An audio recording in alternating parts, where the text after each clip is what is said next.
कड़ाके की ठंड का मौसम था। एक गरीब गाय अपने छोटे से बछड़े के साथ खुले मैदान में रहती थी। रात में ठंड बहुत ज्यादा बढ़ जाती थी, इसलिए गाय ने सोचा कि अगर एक छोटी सी झोपड़ी बन जाए तो उसका बछड़ा ठंड से बच सकता है। भूखी प्यासी गाय रोज जंगल की ओर जाती और अपने मुंह और खुरों से सूखी लकड़ियां इकट्ठा करती। थकी हुई गाय लकड़ियों का बोझ उठाकर धीरे धीरे अपनी जगह तक लाती। कई दिनों की मेहनत के बाद उसने काफी लकड़ी जमा कर ली। एक दिन जब गाय लकड़ियों को नीचे उतार रही थी, तभी अचानक कमजोरी के कारण उसके पैर लड़खड़ा गए।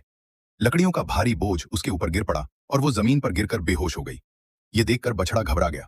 वो बार बार अपनी मां को उठाने की कोशिश करता रहा, लेकिन वो कुछ नहीं कर सका। मजबूर होकर बछड़ा मदद ढूंढने के लिए दौड़ता हुआ सड़क की ओर गया और बीच रास्ते में खड़ा होकर रोने लगा।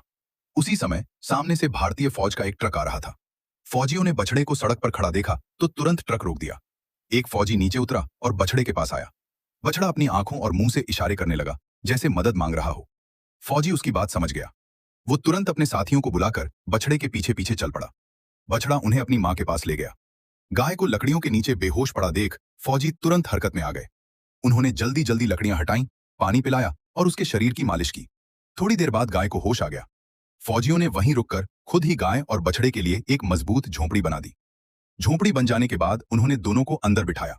फिर अपने राशन से फल निकालकर गाय और बछड़े के सामने रख दिए। भूखी गाय और बछड़ा खुशी खुशी फल खाने लगे। उनकी आंखों से आंसू निकल आए, कृतज्ञता के आंसू। लेकिन फिर गाय और बछड़ा इसलिए रोने लगे क्योंकि इतनी भावुक और सच्ची कहानी के बावजूद किसी ने फौजियों के इस नेक काम के लिए चैनल को लाइक और सब्सक्राइब नहीं किया। लो